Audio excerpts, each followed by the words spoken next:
आत्मजायै नमोऽस्तु रुद्रेन्द्रयमानिलेभ्यो नमोऽस्तु चन्द्रार्कमरुद्गणेभ्यः। ॐ नमः परमहंसास्वाद चरणकमलचिन्मकरन्दाय भक्तजन्मानसनिवासाय श्री रामचंद्राय विश्वसर्ग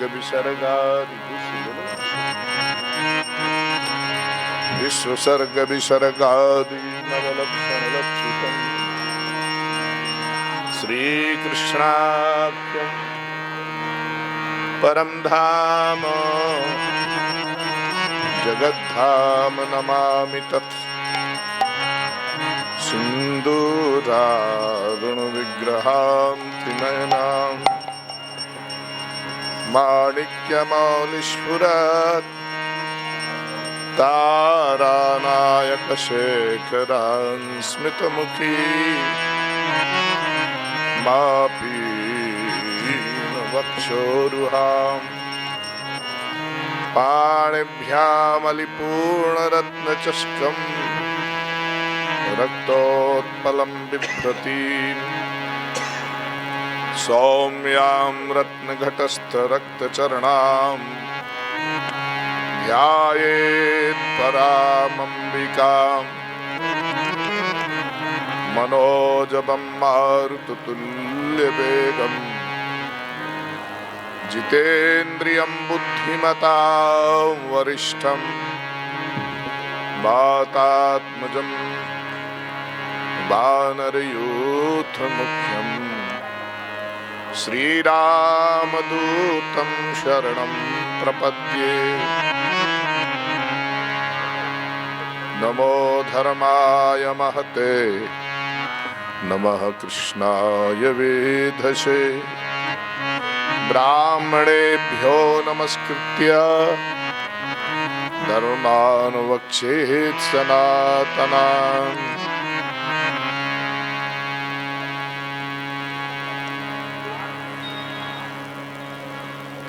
श्री राम जय जय राम।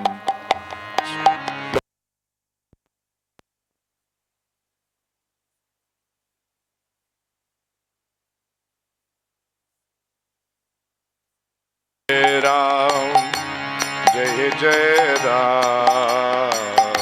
श्री राम जय राम जय जय राम। राम जय जय राम। श्री राम जय जय राम। श्री राम जय जय राम। श्री राम जय जय राम। मंगल मारुति नंदन मंगल मूर्ति मारुति नंदन सकल अमंगल मूर निकंदन सकल अमंगल मूर निकंदन पवन तन संतन हितकारी पवन तनय संतन हितकारी हृदय विराजत अवध बिहारी हृदय विराजत अवध बिहारी श्री राम जय जय राम। श्री राम जय जय राम। श्री राम जय जय राम। श्री राम जय जय राम। श्री राम जय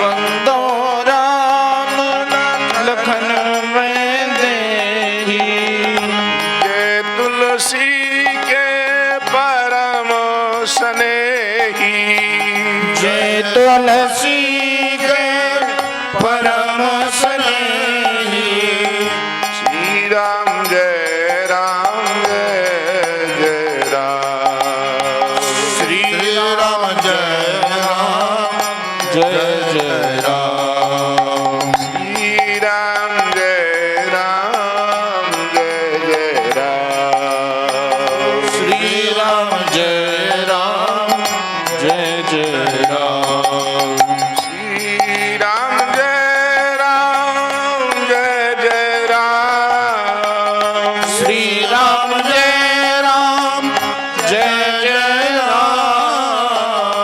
श्री राम जय राम जय जय राम श्री राम जय राम जय जय राम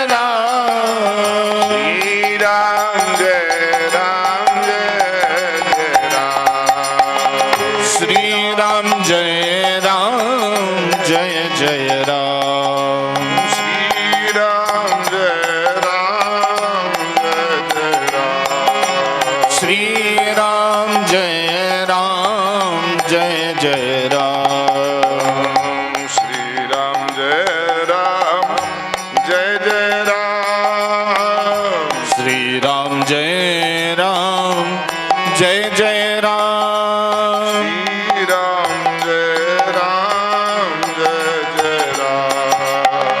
श्री राम जय राम जय जय राम श्री राम जय राम जय जय राम जय श्री राम जय राम जय जय राम श्री राम जय राम जय जय राम श्री राम जय राम जय जय राम श्री राम जय राम जय जय राम श्री राम जय राम जय जय राम श्री राम जय राम जय जय राम श्री राम जय राम जय जय राम बोलो श्री राम जय राम जय जय राम जय श्री राम जय राम जय जय राम श्री राम जय राम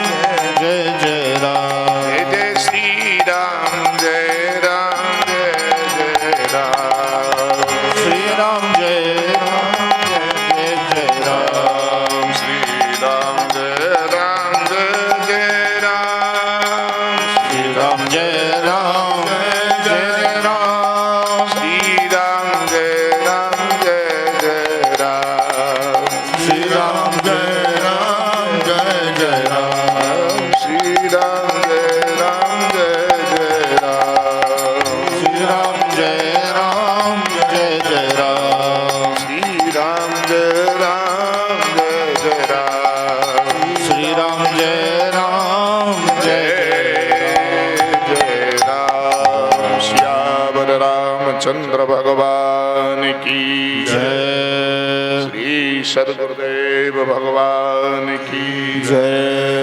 श्रीमद् जगद्गुरु पीपा पीठाधीश्वर पूज्य स्वामी श्री बलराम देवाचार्य जी महाराज की जय श्री त्रिवेणी संगम की प्रयागराज जी महाराज की जय हो श्री वेणी माधव भगवान की अक्षय वट बिहारी भगवान की लिताम्बा मैया की श्री जय जय श्री राधे श्याम। परात्पर परिपूर्णतम परमात्मा अकारण करुणा वर्णालय नित्य निवृत्त निकुंज बिहारी भगवान श्री ब्रजेंद्र नंदन मदन मोहन प्रभु श्याम सुंदर की महत्यानुकंपा से हम लोग प्रयागराज में स्थित गंगा के तट पर झूसी क्षेत्र में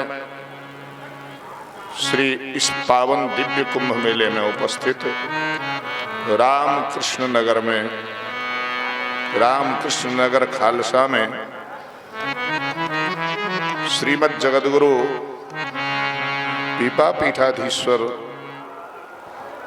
स्वामी श्री बलराम देवाचार्य जी महाराज वृंदावन के इस पावन दिव्य प्रांगण में बैठ करके हम लोग श्रीमद् शिव पुराण की पावन कथा का आस्वादन कर रहे हैं। समुपस्थित संत चरणारविंद, उपस्थित सज्जनों, भक्तिमती देवी, जीव का पुण्य ही सत्संग में प्रवृत्त कराता है। इसलिए हमारे यहाँ शिव पुराण का महात्म्य सुनने को कल मिला। ते जन्मवाजा खलु जीव लोके एवै सदा ध्यायन्ति विश्वनाथं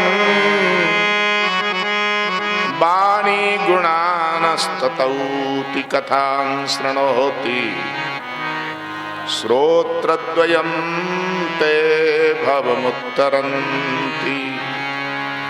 जिनके दोनों कान भगवान श्री विश्वनाथ की पावन कथा का श्रवण करने में लगे हुए हों, जिनकी वाणी भगवान के मंगलमय नाम का कीर्तन कर रही हो, महाराज जिनके नेत्रों से वो सदा संतों का दर्शन करते हों, अपने हाथों से जो संतों की सेवा करते हों या भोजन परोसते हों या सदा दान करते रहते हों, महाराज उन्हीं का जीवन सफल है। शिव पुराण कह रहा है, श्रोत्रद्वयन्ते भवमुत्तरन्ति, वही भवसागर से तर जाते हैं जो अपने दोनों कान खोल करके भगवान की कथा का आस्वादन करते हैं। सब्जी को भरने के लिए जैसे दोना होते हैं, ऐसे दोनों कान भगवत कथामृत का रसास्वादन करने के लिए दोनों कान प्राप्त हुए। हम उन भगवान शंकर का मंगलमय ध्यान करते हैं जो 5 मुख वाले भगवान शिव हैं। सीटी नहीं आनी चाहिए। आद्यंत मंगल मजात समान भावो,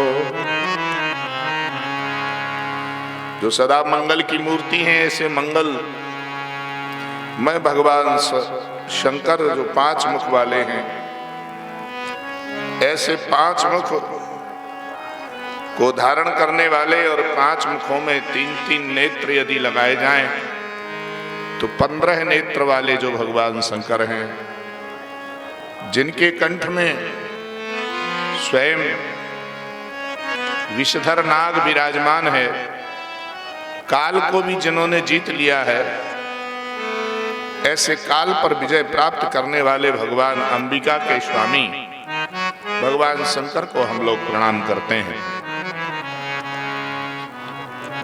प्रयागराज की पावन धरा पर हम लोग बैठ करके इस पावन कथा का आस्वादन कर रहे हैं। यहाँ भी लिखा हुआ है, धर्म क्षेत्रे महाक्षेत्रे गंगा कालिंदी संगमे, कालिंदी और गंगा के संगम पर बैठ करके ऋषि मुनियों ने इस कथा को श्रवण किया है। प्रयागे परमे पुण्ये ब्रह्मलोकस्य वर्षमणि, वर्तमान में जो लोग यहाँ बैठ करके भगवत कथा का आस्वादन कर रहे हैं, ब्रह्मलोक में अर्थात सत्यलोक में बैठने का उन्हें लाभ मिल रहा है। सत्यलोक में बैठ करके जो पुण्य किया जाता है वह पूर्ण सत्य हो जाता है, उसका पूरा पूरा फल उसे मिलता है। इसलिए तीर्थराज प्रयाग में आकर के कभी पाप नहीं करना चाहिए। मन से भी कोई पाप नहीं बन जावे। यहाँ तो तीर्थराज प्रयाग में सब भगवत स्वरूप हैं, ऐसा मान करके उनका स्मरण करते हुए जो दिखे उसी में भगवान के रूप की कल्पना करनी चाहिए। कोई सुंदर व्यक्ति दिखे तो देखो भगवान की कितनी सुंदर रचना है। जब भगवान संसार के व्यक्ति को इतना सुंदर बना सकते हैं तो उस बनाने वाले की सुंदरता कितनी दिव्य होगी। उसकी सुंदरता की कल्पना करो। सुंदरे किम न सुंदरम, उससे अधिक सुंदर कौन हो सकता है। बड़े बड़े संत अपने अपने तपोभूमि को त्याग करके, तपह भूमि का परित्याग करके इस दिव्य पावन प्रयाग में आए हुए हैं, क्योंकि यहाँ वास करने से सत्य लोक में वास करने का फल मिलता है। जब मकर राशि पर आए हुए सूर्य हों, अभी मकर राशि का सूर्य चालू हुआ है, 144 वर्षों के बाद यह सुंदर घड़ी आई है, जब पूर्णिमा के तुरंत बाद मकर संक्रांति दूसरे दिन हुई। एक दिन पहले पूर्णिमा का स्नान यहाँ हुआ, फिर दूसरे दिन मकर संक्रांति का स्नान हुआ। और जिस दिन इस मास का विश्राम है उस दिन भी मकर संक्रांति, वो कुंभ की संक्रांति है। संक्रांति उस दिन भी, जिस दिन से मास प्रारंभ हुआ उस दिन संक्रांति, और जिस दिन मास का विश्राम होगा पूर्णिमा को उस दिन भी संक्रांति। ऐसा मुहूर्त 144 वर्ष बाद आया। इतना सुंदर मुहूर्त।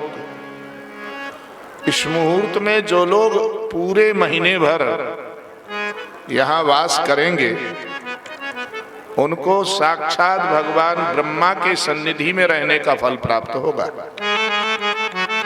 ब्रह्मा जी जिस लोक में रहते हैं उस लोक का नाम है सत्य लोक। वहां केवल सत्य बोला जाता है। यदि असत्य होगा तो चेहरा बदल जाएगा तुम्हारा। वहां की विशेषता है,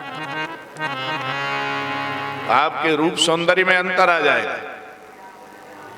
इसलिए बहुत लोगों का कुछ दिनों में चेहरा पहचान नहीं पाते हैं लोग। ये ज्यादा असत्य बोलने का फल है। इसलिए सत्य सबको बोलना चाहिए। सत्य के समान कोई धर्म नहीं है, इसलिए सत्य का आश्रय लेकर के चलना चाहिए। भगवान का स्मरण करते हुए, अपने गुरुदेव के बताए हुए मार्ग का स्मरण करते हुए मुनि लोग यहाँ सत्य का आश्रय लेते हैं। सत्य मानी परमात्मा। सत्य कौन है? स्वयं हमारे इष्ट ही सत्य हो सकते हैं। इष्टदेव से बड़ा सत्य और कौन है? इसलिए वो सत्य का आश्रय लेकर के सत्य व्रत धारण करना चाहिए, अर्थात भगवान के भजन करने का व्रत धारण करना चाहिए। पूज्य महाराज जी कह रहे थे कि भाई मोह ममता का परित्याग संभव नहीं है। ये बात सत्य है। ये ऐसी घर कर जाती है, ये मोह और ममता जिसका त्याग करना संभव नहीं हो पाता है मनुष्य जीवन में। पर वो कैसे त्यागा जाए? मोह और ममता को त्यागने का उपाय ढूंढना चाहिए कि वह हमसे दूर चली जाए, पर वो जाती नहीं है। ममता हमें त्याग करके नहीं जाती है। ऐसे लग जाती है जैसे कोई खुजली शरीर में लग जाए और उससे खुजाने से कितना आनंद मिलता है। ऐसा श्रीमद् रामचरितमानस में संकेत किया गया कि ममता दाद कंडु ईर्षाई। जैसे जैसे उसको खुजलाते हैं वैसे वैसे आराम मिलता है। इसी तरह से ममता, संसार के लोगों से जितना प्रेम बढ़ता चला जाता है उतना ही अपना मन अटकता चला जाता है। इसलिए बहुत ही ध्यान रखने का विषय होता है यह भाई, कैसे न कैसे हमें इस ममता से बचना चाहिए।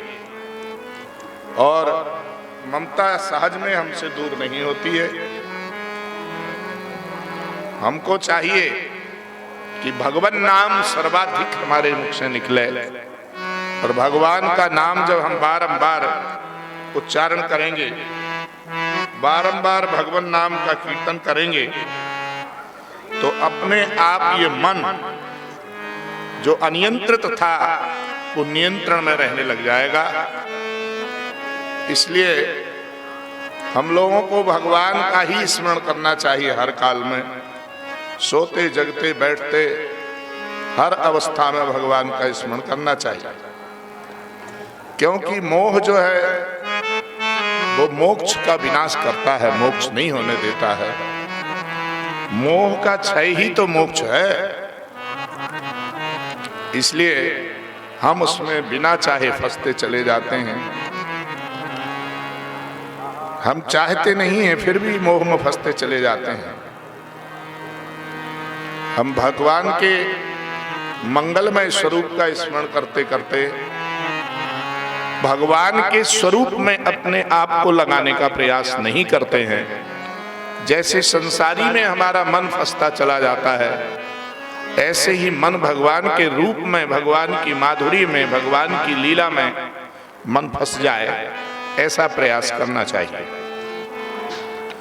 श्री शौनकादिक ऋषियों ने सूत जी को प्रश्न किया है कि मन की बड़ी अटपटी चाल है, महाराज इसको नियंत्रित करने का क्या उपाय है। उन्होंने कहा कि देखो ऋषियों, तुम लोगों ने बहुत अच्छा प्रश्न किया है। कलयुग के प्राप्त होते ही लोग आचारहीन होने लगते हैं। ये कलयुग का दुष्प्रभाव है। तो अपने जीवन में कलयुग को प्रवेश क्यों देते हैं आप? कली का अर्थ है दुष्कर्म की ओर आकर्षित करना। सतयुग ही हमारे जीवन में रहे, त्रेता या द्वापर ही जीवन में रहे, ऐसा क्यों नहीं करते हैं? प्राप्ते कलयुगे घोरे नरा पुण्य विवर्जिता। पुण्य को त्याग देते हैं लोग। क्यों? ये कठिन मार्ग है। बोले ये बहुत कठिन है। हम लोग जब प्रातः शीघ्रता से उठ करके स्नान करते हैं तो हमारे निकटतम लोग कहने लगते हैं, अरे इतने सुबह से स्नान कर रहे हो, ठंडी लग जाएगी, इतने सुबह सुबह स्नान नहीं करना चाहिए। सुबह सुबह स्नान करने से देह को शैत्य लग जाएगा, इसलिए इतने सुबह सुबह स्नान करना ठीक नहीं है। भाई धीरे धीरे आचार में हमारे ढील हो गई और हम लोग सूर्योदय के बाद जगने लग गए, और धीरे धीरे स्नान सूर्योदय के बाद करने लग गए। आप बताइए, जब हम लोग समय पर उठेंगे नहीं, संध्या वंदन नहीं करेंगे तो अपनी ड्यूटी और घर का कार्य कैसे होगा? उठना ही इसलिए जल्दी चाहिए सूर्योदय से पहले ब्रह्म मुहूर्त में कि वह पुण्य को बढ़ाने वाला काल होता है, अमृत बेला होती है। इसलिए ब्रह्म काल में उठने का प्रयास करो। उसको ब्रह्म काल कहते हैं, ब्राह्मी बेला है। सुबह 3:30 बजे से लेकर के 6 बजे के बीच जब तक सूर्योदय नहीं होता है वह ब्रह्म मुहूर्त माना जाता है। उसमें जो कर्म किया जाएगा उसका अनंत पुण्य प्राप्त होता है और मन दृढ़ हो जाता है। उसमें एकाग्रता आती है।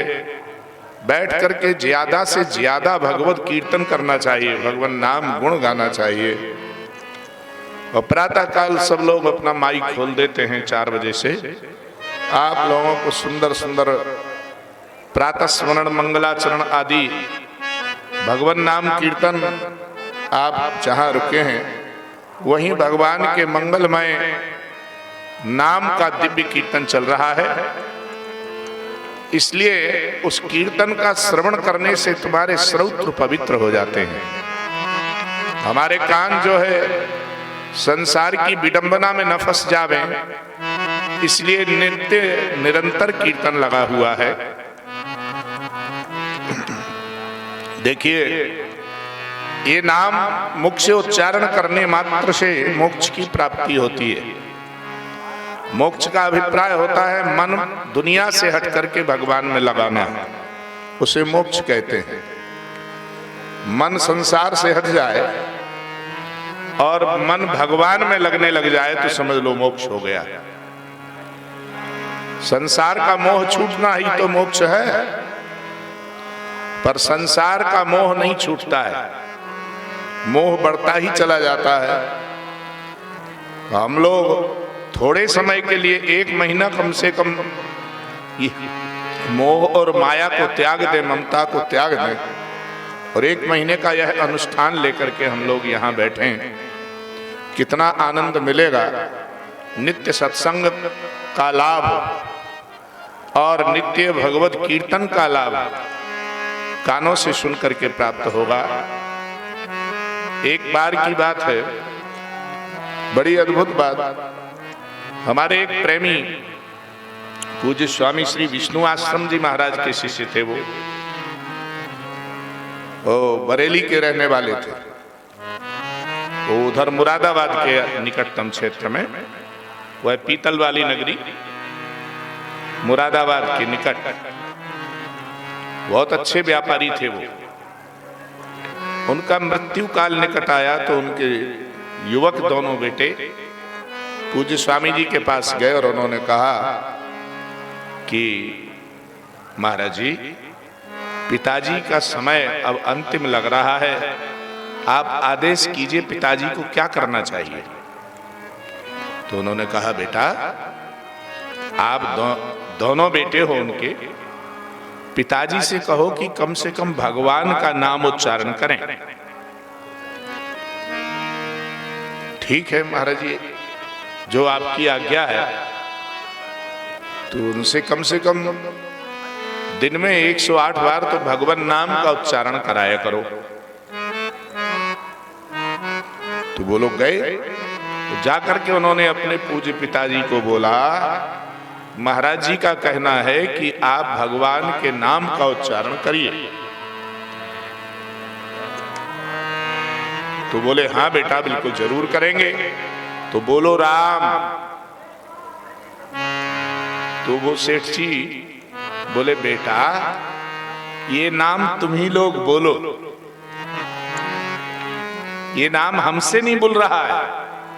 अरे पिताजी, आप इतना बड़ा वाक्य बोल दे रहे हो, केवल राम कहना है 2 अक्षरों का, और आपने 20 अक्षर का वाक्य बोल दिया कि ये बात तुम लोग ही जानते हो, इस नाम को तुम ही बोलो। महाराज जी ने तुम लोगों से कहा ना, इसलिए इस नाम को तुम बोलो। पर एक बार राम नहीं कहा उन्होंने। 3 दिन हो गया उन बच्चों को समझाते समझाते कि पिताजी राम कहिए, राम। सेठ जी एक बार भी राम नहीं बोले। बच्चे लोगों को बड़ा दुख हुआ कि राम नहीं कहते हैं, पिताजी इतनी अनर्गल बातें करते रहते हैं।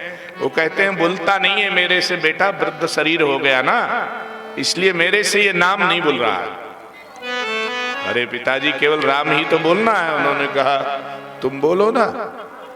तो बच्चे बोल रहे, बच्चे राम राम राम ऐसा बोल करके उन्हें सुना रहे, और वो सुनते सुनते राम का नाम और उनका शरीर पूरा हो गया, पर मुंह से राम का नाम नहीं उच्चारण हुआ। बालकों को बड़ा कष्ट हुआ। दोनों जवान पुत्र थे, व्यापारी थे। दोनों ने कहा कि इतनी बकवाद करते रहे, परंतु कम से कम एक बार राम का नाम ले देते तो हमें ऐसा लगता कि इनका मोक्ष हो गया है। जब उनका सब कुछ कर्म क्रियाकर्म हो गया तो उसके बाद महाराज जी के पास आए वो दोनों बालक और उन्होंने कहा, महाराज जी पिताजी से हमने बहुत बार कहा कि राम कहो, वो राम नहीं कहते थे, वो कहते थे तुम ही लोग कहो, हमसे नहीं बोलता है। बड़ी बातें करते थे, बैठ के पंचायत लगाते थे, पर राम कहने में उनको बड़ा कष्ट होता था, नहीं कहते थे। तो बच्चों ने समझाया कि पिताजी आप राम क्यों नहीं कहते हैं? बेटा अब बोलते नहीं बनता ना, इतना बोल दिया फिर भी राम नहीं बोले, क्या विडंबना है। ऐसा कहते कहते उनका शरीर पूरा हो गया और उन्होंने राम का नाम उच्चारण नहीं किया। तो अच्छा एक बात बताओ, तुम्हारे पिताजी कान से सुनते थे कि नहीं?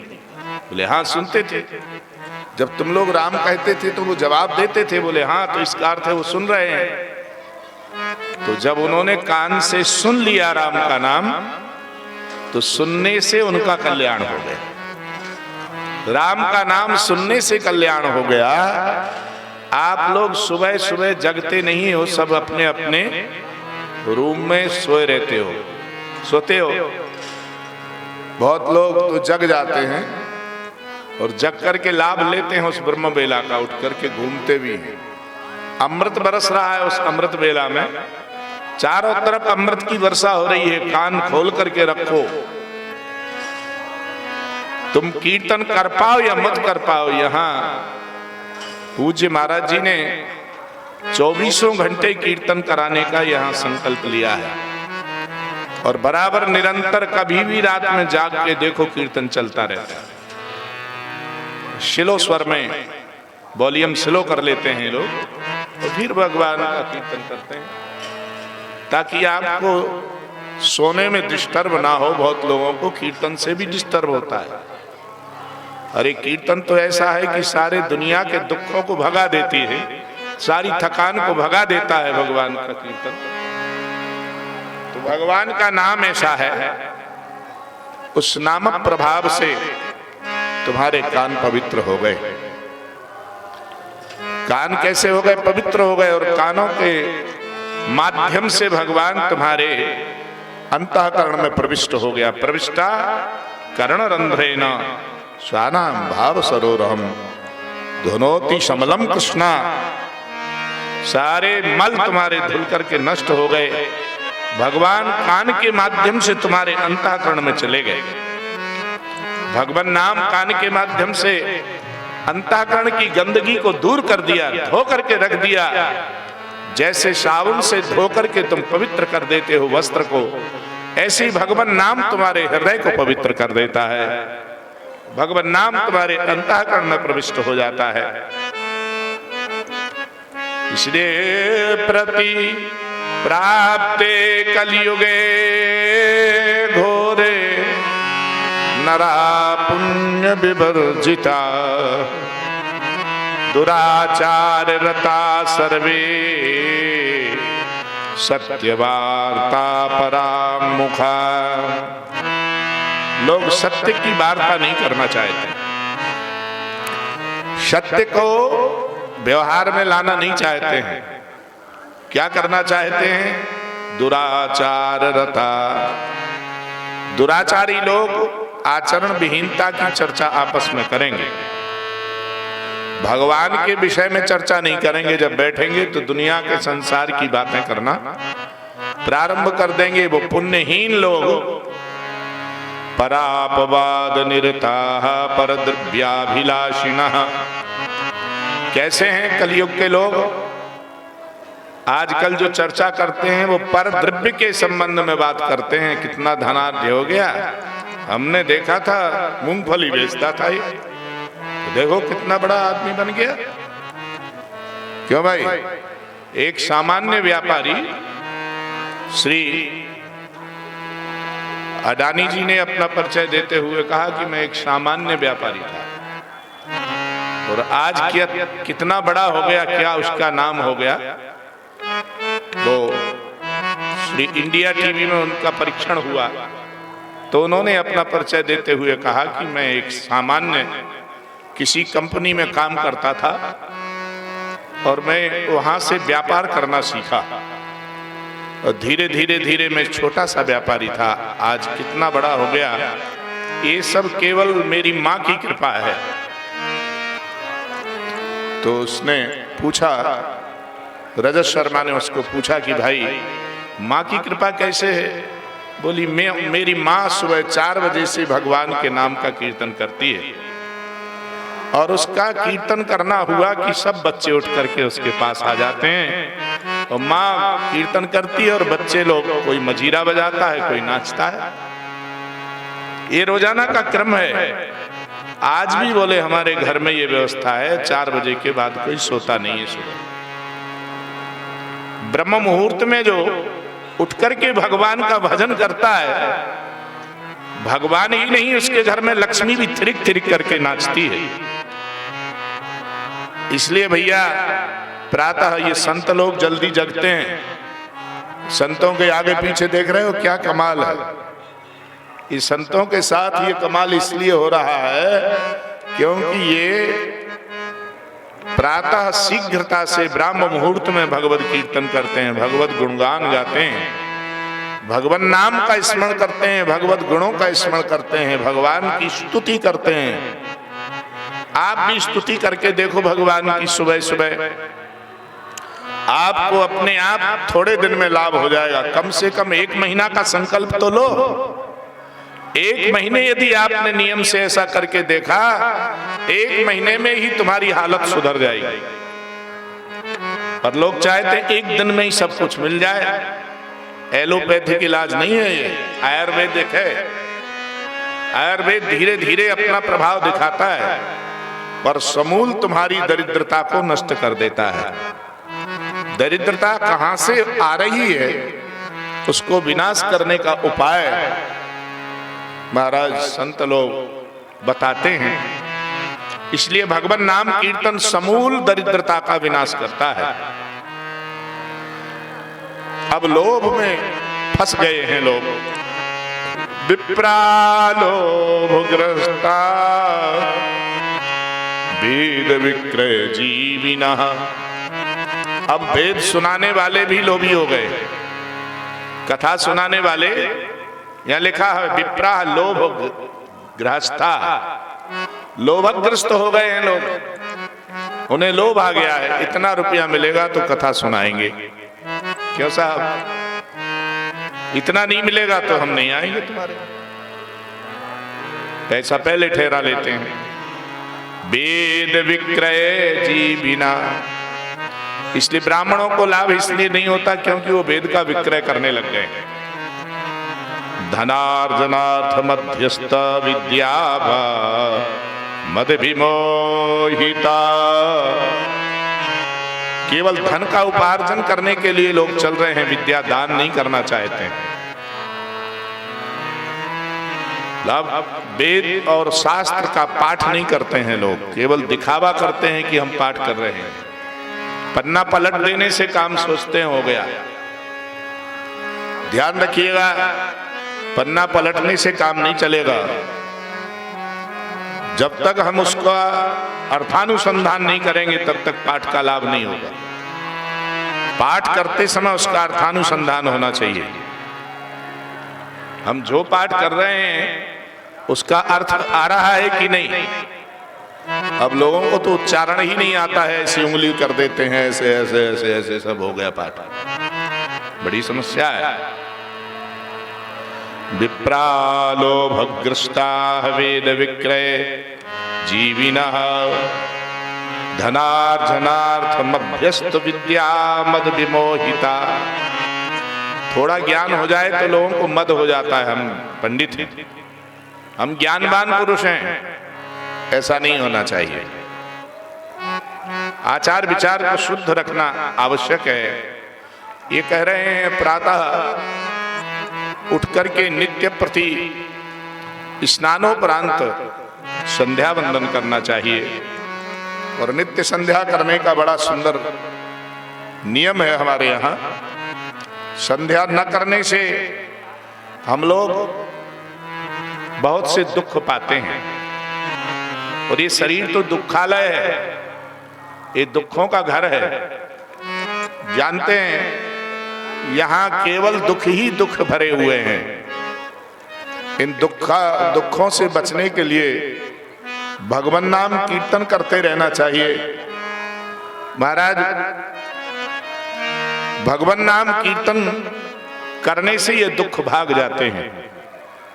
ध्यान रखिएगा, जैसे घर में किसी तरह के कीड़े मकोड़े आदि हो जाते हैं तो उनके लिए हम लोग दवा छिड़क देते हैं और वो भाग जाते हैं, मर जाते हैं। जिस तरह से उनको भगाने का हम उपाय करते हैं, इसी तरह से हमारे जीवन में काम, क्रोध, लोभ, मोह आदि ये काकरोच हैं, ये मच्छर हैं, ये खटमल की तरह काम करने वाले जू हैं।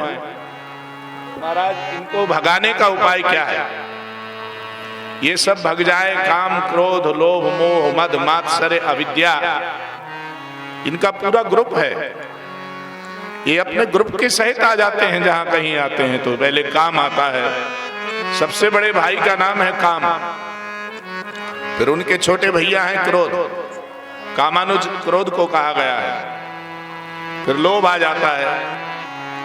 अब जो है वेद को पढ़ने वाले लोग भी लोभग्रस्त हो गए। विप्राह, विप्र मानी ब्राह्मण, जो वेद का पाठ करके दक्षिणा लेकर के अपनी आजीविका चलाते हैं, उन्हें विप्र कहा जाता है। ऐसे ब्राह्मण को विप्र कहा जाता है। और यदि उन्हें लोभ आ जाए तो उनके पाठ करने का लाभ उन्हें बिल्कुल नहीं मिलता है, वो यजमान को ही सारा मिल जाता है। यजमान श्रद्धा पूर्वक जो दक्षिणा दे, उसे लेकर के संतुष्ट हो जाने से उस पाठ का आधा आधा लाभ मिलता है दोनों को, पाठ करने वाले को और पाठ कराने वाले को बंटवारा हो जाता है। यदि कदाचित ब्राह्मण के मांगने से दक्षिणा दे तो पूरा लाभ पाठ करवाने वाले को मिलता है, करने वाले को कुछ नहीं। दक्षिणा उसने विक्रय कर दिया है। इसलिए किसी के कहने पर भी दक्षिणा नहीं बतानी चाहिए। हमसे एक सज्जन ने कहा कि आप बता तो देते होंगे कुछ ना कुछ। हमने कहा हम बिल्कुल नहीं बताते हैं। गुरुजी कहते थे कि दक्षिणा बताना मानी वेद का विक्रय करना है। इसलिए त्यक्त्य स्वजाति कर्माणा, अब लोग अपने कर्म का परित्याग कर दे रहे हैं। आचार विचार नष्ट हो गया है। ब्राह्मण के यहाँ जन्मा हुआ बालक वेद नहीं पढ़ना चाहता है, जूते का व्यापार भले करना चाहता है, रस विक्रेता बन सकता है, दूध बेच सकता है। वो है अपने जीवन में ऐसा व्यापार करने को तैयार है, परंतु वह भगवत भजन करने के लिए तैयार नहीं है। तो ब्राह्मण के पुत्र को चाहिए कि वो विधिवत वेद शास्त्र का अध्ययन करे, पर उससे वंचित होता जा रहा है। त्यक्त्वा स्वजाति कर्माणः, अपने जातिगत कर्म। एक सज्जन ने हमको कहा, आप जाति की बात क्यों करते हो? बहुत से बाबा हैं, वो कह रहे थे कि भाई जाति का काम खत्म होना चाहिए। हमने कहा वो बाबा अपने हिसाब से जो कह रहे हैं आप उसे सुनते रहिए, पर मानिएगा वो जो हम कह रहे हैं यहाँ। क्यों? अच्छा, ब्राह्मण का बालक यदि वेद नहीं पढ़ेगा तो कौन पढ़ेगा? क्षत्रिय का बालक यदि शस्त्रों का ज्ञान, देश की रक्षा का संकल्प नहीं करेगा तो कौन करेगा? व्यापारी का पुत्र व्यापार नहीं करेगा तो क्या करेगा? व्यापारी के पुत्र को व्यापार चाहिए, उसे व्यापार करने से ही लाभ होगा। इसलिए वैश्य के पुत्र को विधिवत व्यापार का अध्ययन करना चाहिए। वाणिज्य के विषय में उसे ज्ञान होना आवश्यक है। और ब्राह्मण का बालक यदि वेद शास्त्र को विधिवत गुरुजी से नहीं सुनेगा तो वो लोगों को क्या बांटेगा? इसलिए वेद शास्त्र विधिवत श्रवण करना चाहिए। देखिए, ये आपके और हमारे बनाए हुए वर्ण का स्वरूप नहीं है। भगवान स्वयं श्री कृष्ण कह रहे हैं कि ये वर्ण व्यवस्था मेरे द्वारा बनाई गई है, इसलिए वर्ण व्यवस्था और कर्म व्यवस्था भगवान श्री कृष्ण कह रहे हैं मेरे द्वारा निर्मित है। इसलिए जब भगवान ने इसकी व्यवस्था बनाई है तो उन्होंने सबके लिए कर्म अलग अलग निर्धारित किया है। तत्त कर्म का पालन करना चाहिए। इसलिए भगवान कह रहे हैं चातुर्वर्ण्यम मया सृष्टम गुण कर्म विभाग सह। विभाग के सहित कर्मों का मैंने प्रस्तुत किया है। पर लोग क्या कर रहे हैं? यहां श्री व्यास जी महाराज कहते हैं त्यक्त्वा स्वजाति कर्माणः प्रायशः परवंचकः। खूब दूसरे की प्रशंसा करना चाहेंगे, जो धन देता है उसकी झूठी प्रशंसा करते रहेंगे, वेद शास्त्र से वंचित हो जाएंगे। गुरुजनों से वंचित लोग संध्या विहीन हो गए हैं। त्रिकाल संध्याहीना ब्रह्मबोध विवर्जिता। ब्रह्म शब्द का अर्थ यहां वेद लिया है। ब्रह्म मानी वेद। अब वेद का लोग अध्ययन नहीं करना चाहते। पहले ब्राह्मण, क्षत्रिय और वैश्य तीनों लोग गुरुकुल में जाकर के वेद का अध्ययन करते थे और वेद पर भाष्य श्रवण करते थे गुरुजी से। गुरुजी वेद का भाष्य भी सुनाते थे और श्रोता बनकर के तीनों वर्ण अपने अपने वर्णानुकूल आचरण को स्वीकार कर लेते थे। वेद में जो आचरण लिखा हुआ है तत्तद आचरण को स्वीकार करते थे। ये वेद की मर्यादा है। अब तो लोग संध्या विहीन हो गए हैं। संध्या कहते किसे हैं सज्जनों? सम्यक रूपेण ध्यायते उपासते परमात्मानम इति संध्या, अथवा परमात्मानम सम्यक रूपेण ध्यायते उपासते वासा संध्या। सम्यक विधि से परमात्मा की उपासना को ही तो संध्या कहा जाता है। यहाँ परमात्मा भुवन भास्कर सूर्य के रूप में उपस्थित हैं और भगवान सूर्य की उपासना त्रैया विद्या के द्वारा, त्रैया विद्या मानी गायत्री के द्वारा की जाती है। तो गायत्री जपने से पूर्व जो कर्म है उसी को संध्या कहते हैं, उसको संध्या कहा जाता है। प्राणायाम विधिवत करना, विधिवत सूर्योपस्थान और सूर्य अर्घ्य की विधा का पालन करना, फिर जप करने के पूर्व विधिवत मुद्राओं को पालन करना और फिर गायत्री का जप करना, इसी को संध्या कहा जाता है। तीन कर्म ही संध्या में हैं, ज्यादा नहीं है। केवल तीन काम संध्या में होते हैं। पहला कार्य है विधिवत संकल्पित होकर के प्राणायाम करना। दूसरा काम है मार्जन आदि की व्यवस्था का पालन करते हुए सूर्य अर्घ्य और सूर्योपस्थान करना, दूसरा कार्य हो गया।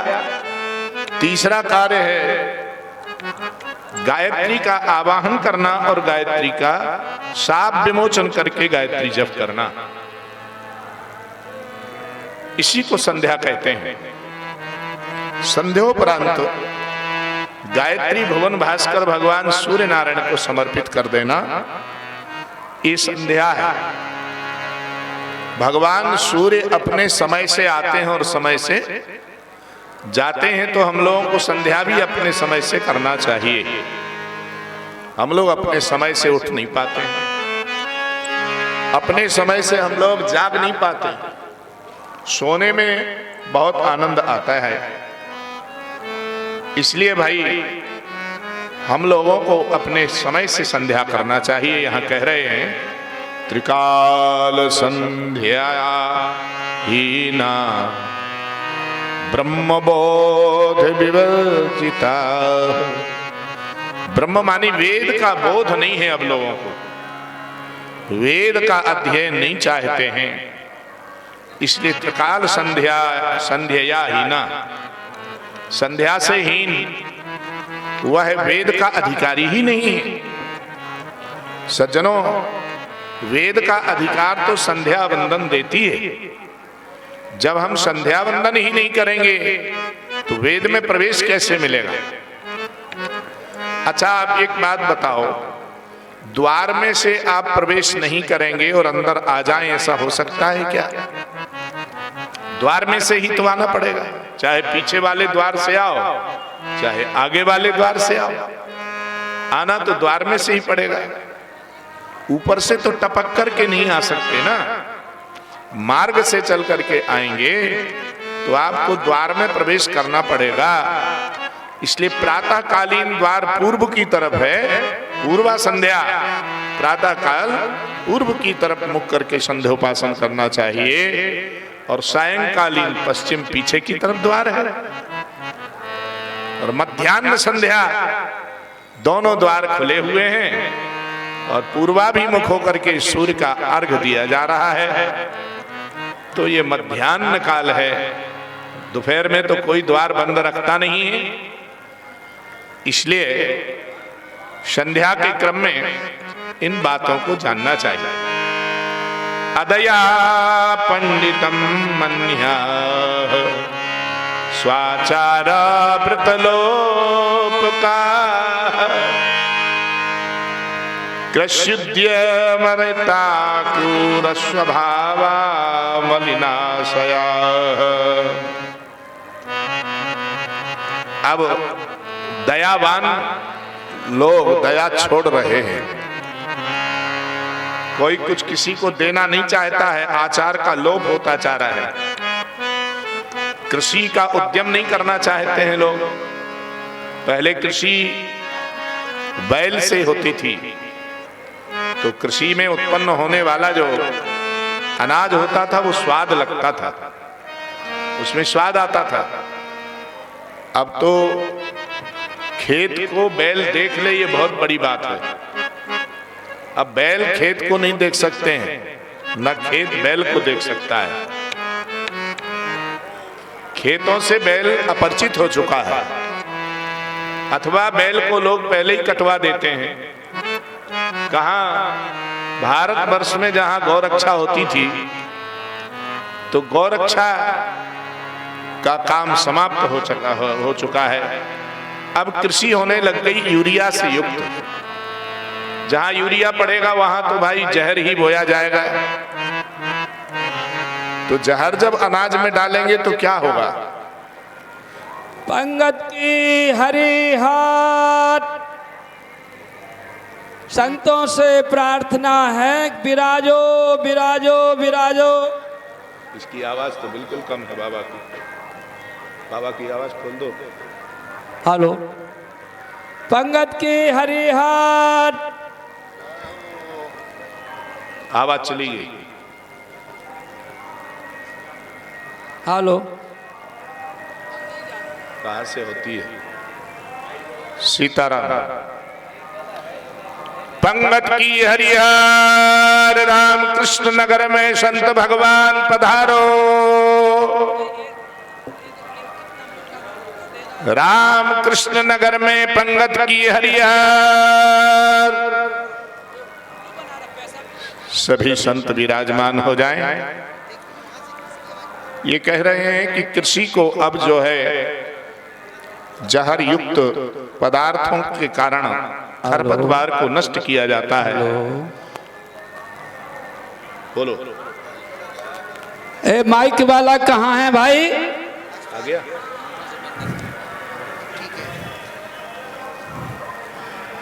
तुम इधर बैठ जाओ। संत भगवान विराजो विराजो। परोसने वाले तैयार हो जाओ पत्तल लेके। कमर कस के बैठते जाओ बैठते जाओ। श्री सीताराम। सभी लोग विराजिए, और जब सब विराज जाएं संत जन तभी परसें तो अच्छा लगेगा। क्रम से सभी लोगों को विराजने दीजिएगा।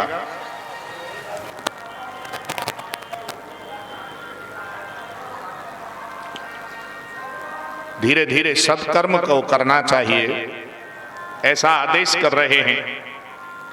सत्कर्म का पालन करने के लिए सबसे पहला कर्म प्रातः स्मरण है। शौच आचार का ध्यान रखना चाहिए, और जितना शौच आचार और सत्कर्म और नित्य कर्म का ध्यान रखते हो, उतना ही व्यायाम का भी ध्यान रखना चाहिए। व्यायाम भी करना चाहिए, घूमना चाहिए प्रातः काल, थोड़ा बहुत प्रातः काल पैदल चल करके। हमारे यहाँ वृंदावन में तो वृंदावन की परिक्रमा लोग कर लेते हैं, पूरा व्यायाम हो जाता है। सूर्य नमस्कार करना चाहिए, स्नान संध्या तर्पण करना चाहिए, तर्पण की व्यवस्था है हमारे। शिखा बिना बांधे कोई भी कर्म नहीं करना चाहिए, इसलिए शिखा में ग्रंथि लगाना चाहिए। शिखा मानी चोटी होती है। हमारे पूर्वज कोई बेचारे जिनका मोक्ष नहीं हो पा रहा है और वो वृक्ष योनि में चले गए हैं, उनका मोक्ष आपके शिखा के जल से हो जाता है। आपके चोटी का जल जब जमीन पर गिरेगा तो उनका कल्याण हो जाएगा। वृक्ष योनि गता ये चा पितरो ये चा व्यवस्थिता ते सर्वे तृप्तिमायान्तु मयोत्सृष्टै शिखोदकैः।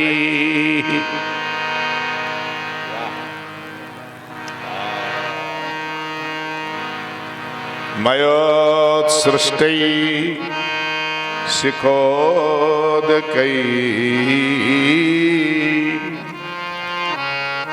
शिखा के उदक से पितृगण पवित्र हो जाते हैं। आपने जल से तर्पण किया, देवताओं को तृप्त कर दिया कि ब्रह्मादयास तृप्यन्ताम, ब्रह्मा आदि सभी देवता तृप्त हो गए आपके जल से। चावल वाला जल गिराया आपने पूर्व की तरफ, फिर आपने उत्तर की तरफ जौ वाला जल गिराया तो ऋषिगण तृप्त हो गए। सर्वे ऋषया तृप्यन्तु, तृप्त हो गए। अब आपने जल गिराया, तिल वाला जल दक्षिण के तरफ अपसव्य होकर के, और उस तिल वाले जल से आपके पितरगण तृप्त हो गए। पितराः तृप्यन्तु। आपने अपना गोत्र का उच्चारण किया, नाम का उच्चारण, पिता का नाम उच्चारण, और जल छोड़ा दक्षिण के तरफ को। अंगूठे के यहां से पितृतीर्थ से जल गिराया, उससे आपके पिता का तर्पण हो गया। पितामह और प्रपितामह का तर्पण हुआ। पत्तल चलाओ।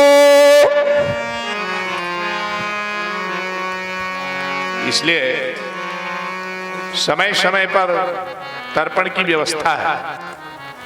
तो माँ का तर्पण ऐसे ही हुआ, दादी का, परदादी का, नाना नानी, परनाना परनानी, वृद्ध नाना वृद्ध नानी, आपके वंश में उत्पन्न होने वाले सबका तर्पण आपने किया।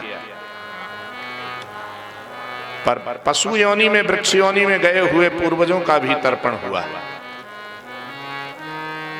वृक्ष योनि में गए हुए जो पितृश्वर हैं, उनको अपनी चोटी का जल ऐसे लिया। तो चोटी नहीं होगी तो जल कहां से आएगा?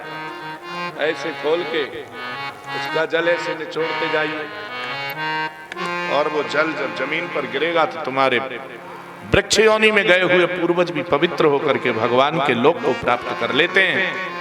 और जब चोटी नहीं होगी तो कैसे कल्याण होगा? हमारे पूज्य महाराज जी ने कहा कि भाई पहचान कैसे होगी तुम हिंदू हो? भाई चोटी होगी तभी तो पता चलेगा। हिंदू राष्ट्र होने से पहले हम लोगों को सजग हो जाना चाहिए। माथे पर तिलक, वक्ष पर जनेऊ और तुलसी की माला, रुद्राक्ष, और सिर के ऊपर चोटी जब नहीं होगी तो हम कैसे वैष्णव और कैसे हिंदू? भारत का प्रत्येक वैष्णव ही हिंदू है, ध्यान रखिएगा। इसलिए हम लोगों को वैष्णव बनना बहुत आवश्यक है। और हम जब तक वैष्णव नहीं बनेंगे तो हिंदुस्तान में रहने की मर्यादा का हम उल्लंघन कर रहे हैं। इसलिए सबसे पहले हमको हिंदू बनने के लिए यह व्यवस्था है। क्षत्रियाश्च तथा सर्वे स्वधर्मस्त्यागशीलिना, धर्म का परित्याग नहीं कर रहे हैं। क्षत्रिय लोग अपने धर्म का पालन कर रहे हैं। क्यों? वो देश की रक्षा के लिए 24 घंटे सीमा पर खड़े हुए हैं। हमारे देश में अधिकाधिक क्षत्रियों के बालक क्षत्रिय धर्म का पालन कर रहे, छात्र धर्म का पालन कर रहे हैं और सत्संग नहीं कर रहे हैं, असत का संग नहीं कर रहे, सत्संग कर रहे हैं। पर उनमें से कुछ भ्रष्ट हो गए हैं जो असत का संग दे रहे हैं और देश की रक्षा नहीं कर रहे हैं, वो देश के लिए घातक बन रहे हैं। कुछ लोग ऐसे हैं, पापरता व्यभिचार परायणा असूरा अरण प्रीता पलायन परायणा। अब सूरवीर जो नहीं होते हैं वो तो देश में देशवासियों का अहित चाहते हैं, वो केवल देश का अहित करने का प्रयास कर रहे हैं। ऐसा आचार विचार हमारे देश से, महाराज शौनकादिक ऋषि कह रहे हैं कि आचार विचार नष्ट लोग हो गए हैं, शास्त्र विद्याहीन विप्र हो गया है और शास्त्र का पालन न करने वाले जो क्षत्रिय हैं, जो वैश्य हैं, वो उनके संस्कार धीरे धीरे नष्ट हो गए। तो संस्कार ही नहीं होगा तो क्या होगा? आपने कहा कि आप बार बार जाति की बात ला रहे हो। अरे भाई, मनुष्यों में जाति है, ब्राह्मण, क्षत्रिय, वैश्य और शूद्र 4 जाति है। इसी तरह वृक्षों में अलग अलग जातियां हैं। क्यों भाई? वृक्ष में जाति है, वृक्ष ऐसा कहने से आप आम के पेड़ में से क्या अन्य कोई फल तोड़ सकते हैं? नहीं। तो उसकी जाति दूसरी देखनी पड़ेगी। जब दूसरा फल अमरूद चाहिए, अमरूद के पेड़ पर जाना पड़ेगा, आम के पेड़ पर अमरूद उत्पन्न नहीं हो सकता है। कलम करके लोग आम के पेड़ पर अमरूद की डाली टहनी लगा करके फल तोड़ लें, ये भी संभव नहीं हो सकता है। इसलिए स्वाद में परिवर्तन हो जाएगा और फलों की आकृतियों में भ्रांत आकृति कोई नई उत्पन्न हो जाएगी। यह है शंकर दोष, शंकरीकरण हो गया। अब धीरे धीरे शंकरीकरण धर्म में हो रहा है, शंकरीकरण नहीं होना चाहिए। हम लोग किसी की बात को देख करके यहां मानने लगते हैं। अब बिहारी जी के दर्शन करने गए और ऐसा हाथ करके लोग खड़े हो गए, ऐसे कर रहे हैं, ऐसे उंगली को इधर लगा करके। तो ये सब व्यवस्था तो नहीं है ना दर्शन की। हमारे यहाँ दोनों हाथ इस तरह जुड़ना चाहिए। जब ये अंगुलियों से अंगुलियां जुड़ती हैं और करतल से करतल जुड़ता है तो ब्रह्म तेज जागृत हो जाता है, वो भगवान की कृपा उसको प्राप्त हो जाती है। ऐसे करने तो सब उड़ जाएगा। ऐसे कौन करता है? हाँ, ऐसे तो वही करते हैं, कान में उंगली। हम लोग भगवान के यहाँ जाते तो कान को खोल के रखते हैं, सिर का कपड़ा भी हटा देते हैं, कहीं से भी कृपा आने में रुक नहीं जाए, बाधा न बन जाए कपड़ा। सिर भी खुला होना चाहिए, कान भी खुला होना चाहिए, ताकि आवाज पूरी तरह से कान में प्रवेश हो जाए। मास्क भी हटा देना पड़ता है ताकि भगवान के चरणों में पड़ी हुई तुलसी की सुगंध हमें मिल सके। इसलिए आवरणहीन होकर के वहां दर्शन किया जाता है। पर्दा को हटाते हैं हम, तब दर्शन मिलता है, पर्दा लगा करके नहीं मिलता है। ऐसी व्यवस्था है। हम लोग अपने संस्कार का लोप न करें। यहां लिखा है संस्कारहीनास्ते स्वधर्म त्यागशीलिना। संस्कार को और धर्म को त्याग करके लोग अपने आप को बहादुर समझते हैं। सूत जी कह रहे हैं कि क्या करें, इस विडंबना को देख करके मेरा मन बड़ा क्षुभित हो रहा है। कुपथा स्वार्जनस तरला। अब खाने पीने में भी लोग ऐसी चीज को खाने लग गए हैं जिससे उनका स्वास्थ्य कभी भी ठीक नहीं रहना चाहता है। अब क्या करेंगे लोग? बर्गर खाएंगे और क्या खाएंगे? पिज्जा खाते हैं खूब बड़े शौक से। अरे भाई, जैसी चीज खाई जाएगी, एक ध्यान रखिए, फास्ट फूड जितने हैं ये सब स्वास्थ्य के लिए हानिकारक है। कभी एक आध बार कोई धोखे से खा लिया आवश्यकता पड़ने पर अब तो शौक से रोजाना खाया जा रहा है। इसलिए गुरुदेव दुजाति नाम भक्तिहीना कुबुद्धया। अब गुरु को लोग मानते नहीं, स्वयं ही गुरु बन जाते हैं। अब गुरु नहीं बनाना चाहते हैं। ध्यान रखिएगा, भगवान से मिलने में सर्वोत्तम साधन गुरु हैं। मैं अभी कह रहा था, द्वार में से ही आना पड़ेगा। यह है द्वार। गुरुद्वार में जो प्रवेश नहीं किया है, गुरुदेव से जो मंत्र को ग्रहण नहीं किया है, उन्हें वेद का अधिकार नहीं, उन्हें मोक्ष का अधिकार नहीं है। भगवान का दर्शन मिलने से कल्याण हो जाए ऐसा नहीं है। भगवान नाम का फल ही तब मिलता है। भगवान नामोच्चारण का फल गुरुदेव के शरणागत होने से मिलता है। इसलिए व्यक्ति को मनमुखी नहीं होना चाहिए। लिखा हुआ है, गुरुदेव दुजाति नाम भक्तिहीना कुबुद्धया। अब तो गुरुहीन हो गए हैं लोग। अच्छा, गुरुहीन व्यक्ति का कल्याण कैसे होगा? अभोजित द्विजा प्राया कृपणा बद्धमुष्टया। महाराज, अब लोग बुद्धिहीन हो रहे हैं। बुद्धि का उपयोग सही नहीं करते हैं। अपनी बुद्धि का सही कार्य में प्रयोग करना चाहिए सज्जनों।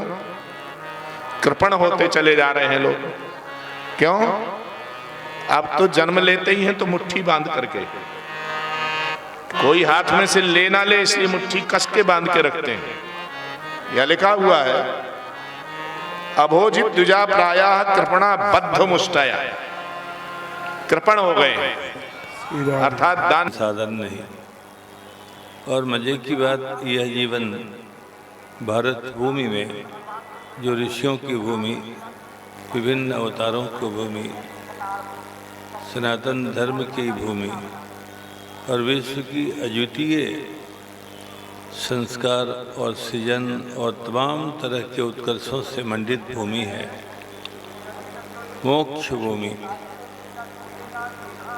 उसमें हम लोगों को ये जीवन मिला है। आपको यह बात शायद ध्यान में होगी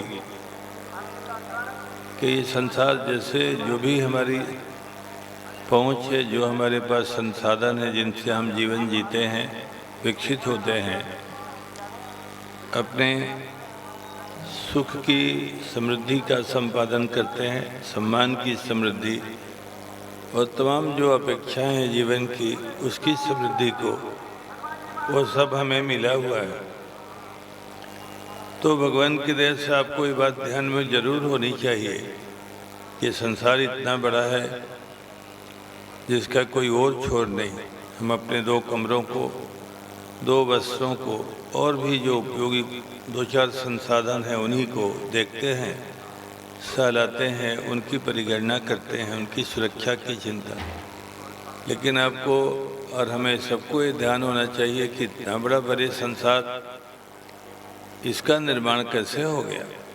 हम अपने 2 कमरों को, 2 और जो जीवनोपयोगी संसाधन हैं उन्हीं को निहारना, सहलाना, संरक्षित करना करते हैं। इतना बड़ा संसार एक कैसे?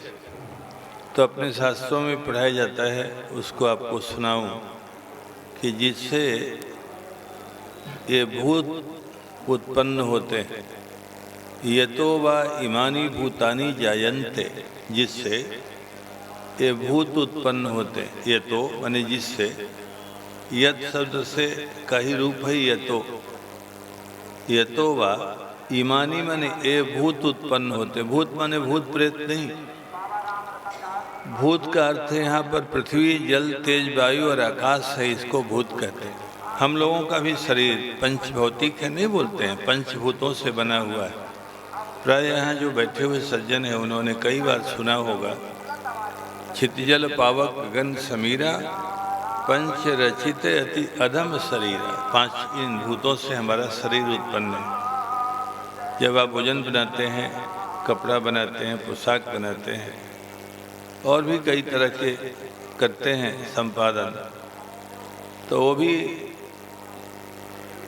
कहीं न कहीं कोई उत्पादक है, कहीं संभालने वाला है, कहीं संरक्षण करने वाला कुछ होता ही है। तो इसका ये वाक्य बड़ा ही महत्वपूर्ण है कि जिससे 5 भूत उत्पन्न होते हैं वो कौन? हम नहीं। दुनिया का कोई धनवान, कोई विद्वान, कोई बहुत बड़ा नेता परेता, कोई एक्टर, क्रिकेटर, तमाम तरह के बड़े लोग हैं दुनिया में, वो कोई भी ऐसा नहीं है जो इन 5 भूतों को उत्पन्न करने की क्षमता से जुड़ा हुआ हो। इमानि भूतानि जायन्ते येन यतो वा इमानि भूतानि। पृथ्वी, जल, तेज, वायु और आकाश, इन 5 को उत्पन्न करने की क्षमता दुनिया में और किसी के पास नहीं है। जो उत्पन्न करता है वो कौन? वो हम सब लोग नहीं, और भी कोई कहीं जो बड़ा धनवान, बहुत सारे लोग हैं। इसी को ईश्वर कहते हैं। ईश्वर की परिभाषा है, आप सब लोग पढ़ते लिखते होंगे, जो सही स्वरूप को बतला दे, जो कंक्रीट स्वरूप है, तो उसी को न परिभाषा कहें। कहे जो 5 भूत जो को उत्पन्न करे वो कौन? बोले वो ईश्वर। आया ध्यान में? वो केवल पालन ही नहीं करता है, माता पिता केवल जन्म ही नहीं देते हैं बच्चों को, उनका पालन भी करते हैं। इतना ही नहीं करते हैं, जब कभी वो कमज़ोर हो जाए बच्चा, बेटी हो बेटा हो, तो उसका ऐसा भी होता है कि अभी पढ़ेगा नहीं, या अभी विद्वान नहीं होगा, बड़ा धनवान व्यापारी नेता परेता नहीं होगा। ऐसे ही धीरे धीरे कुम्हलाया जा रहा है, कमज़ोर होता जा रहा है। अभी कहीं से किसी लायक नहीं तो धीरे से उसको अनाथालय में भी भेज देते, अब वहीं रहो। कहीं से उसको तो लिखा है इसमें कि वो भगवान इनका पालन भी करता है, जिनको संसार को बनाता है ना। ये तो आप भुवानी भूतानी जयंते जय न जाते, कहा यद प्रेतन सभी भी संति, ये भी कहा कि वो केवल ये तो वा इमानी भूतानी जायंते जे न जातानी जीवंती, जिनको उत्पन्न करके वो जीवन भी देता है, वो ईश्वर। यद प्रेतन तभी संविशंति, और कहीं इनमें कोई कमजोरी आ जाए, जैसे आप पुराने मकान को नहीं गिरा देते हैं, पकड़े कपड़े को कहीं फेंक दिया, जला दिया, दे दिया, तो जब देखता है ईश्वर की ये काम का नहीं है, अब इसको कहीं न कहीं धीरे धीरे किनारे लगाना है, छिपाना है, तो फिर उनको वहाँ भी पहुँचा देता है। उसी के लिए कहा शास्त्रों ने कि तद विजिज्ञासस्व, अरे तू कौन है जो इनकी जानने की इच्छा नहीं करता, इस तरह के ईश्वर को। तो आज से आप याद रखें, ये तीनों ही काम जो करता है वही ईश्वर है। आप ऐसे प्रणाम करते ही हैं ईश्वर को, मंदिरों में जाते हैं, जो बनता है उसके लिए आप करते रहते हैं, करना भी चाहिए। लेकिन ये वाली बात आपके ध्यान में जरूर हमेशा घूमनी चाहिए कि इसका बनाने वाला कोई देश का बड़ा धनवान, कोई बड़ा देश का नेता, कोई देश का बड़ा क्रिकेटर, एक्टर।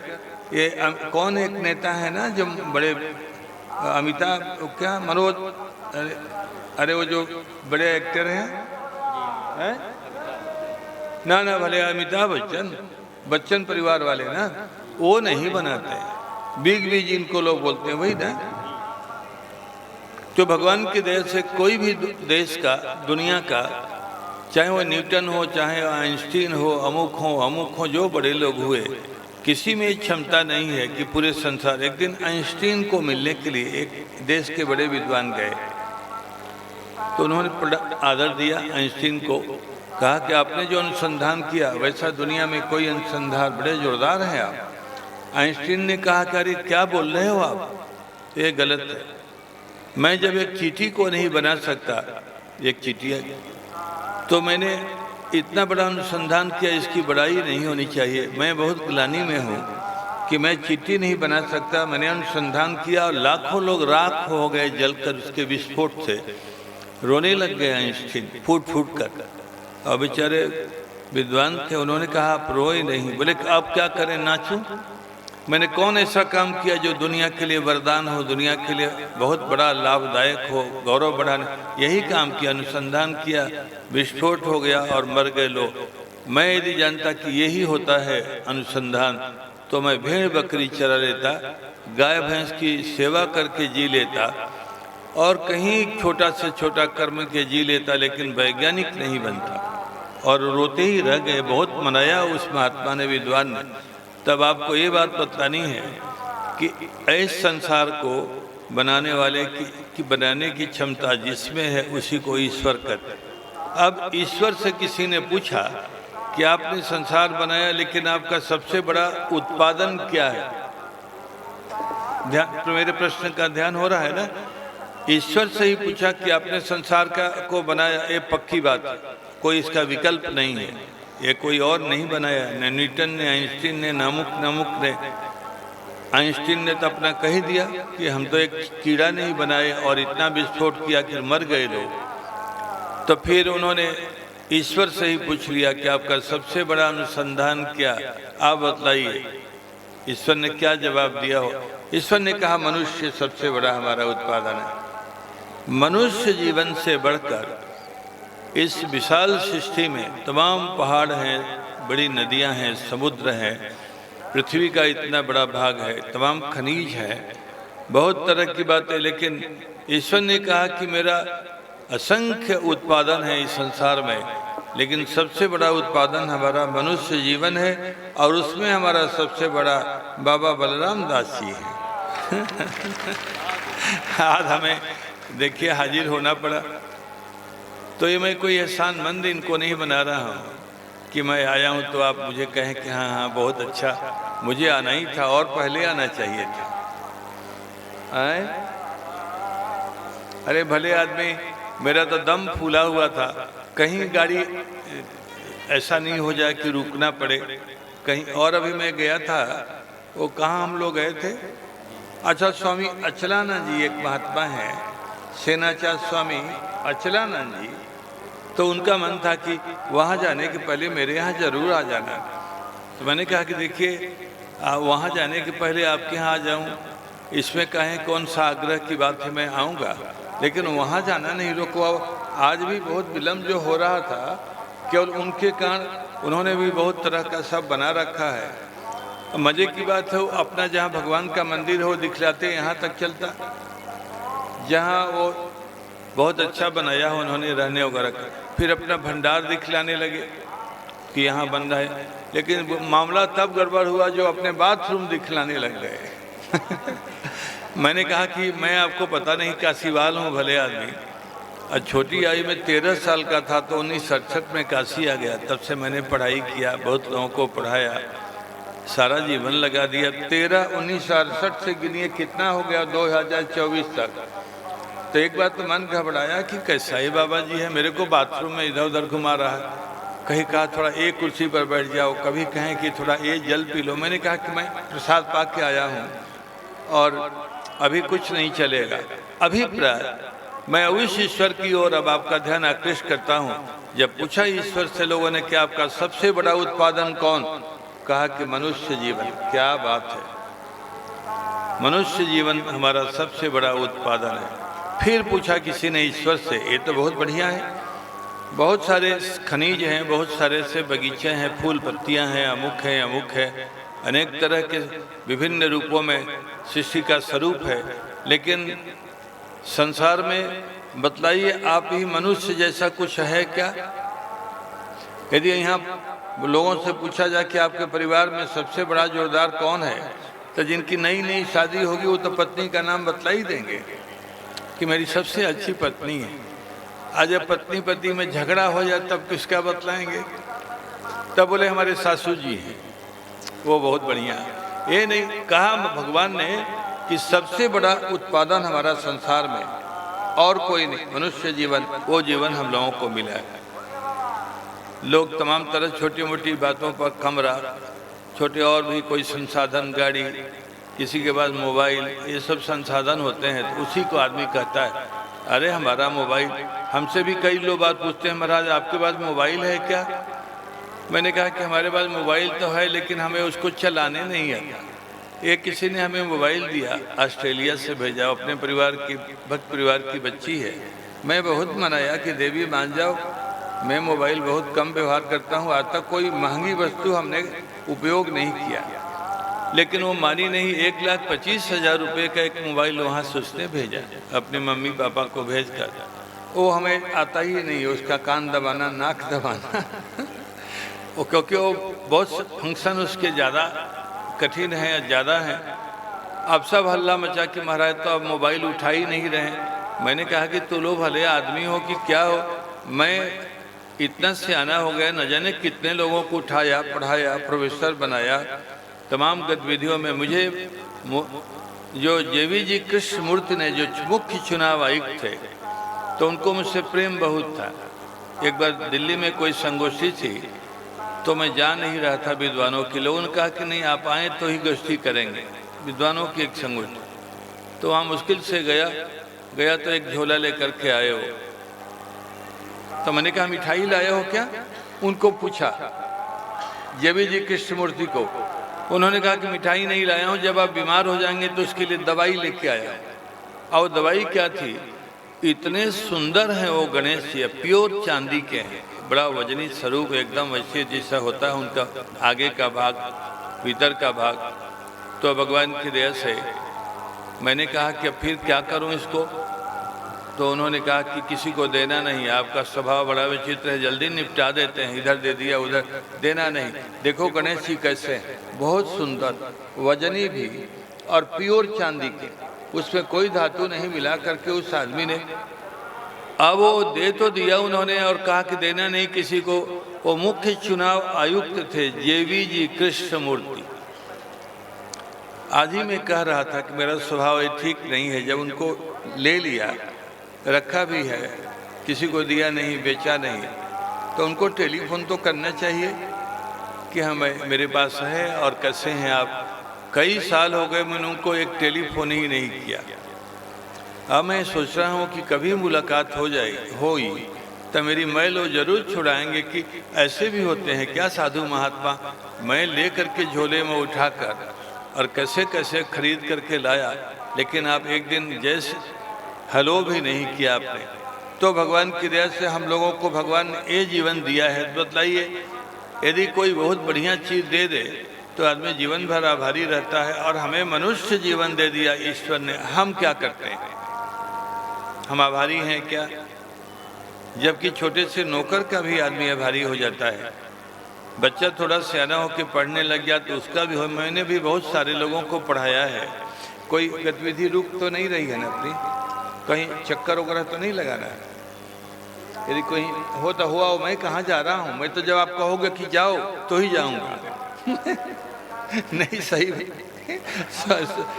तो भगवान की दया से हम सभी लोगों को इस सृष्टि के कर्ता जिसको हम ईश्वर कहते हैं, उसने सबसे बड़ा उत्पादन अपना मनुष्य जीवन के रूप में हम लोगों को ये अवसर दिया। अब एक दूसरी बात कि किसी ने फिर पूछा कि आपने मनुष्य जीवन तो बना दिया, लेकिन किस लिए बनाया ये बताइए।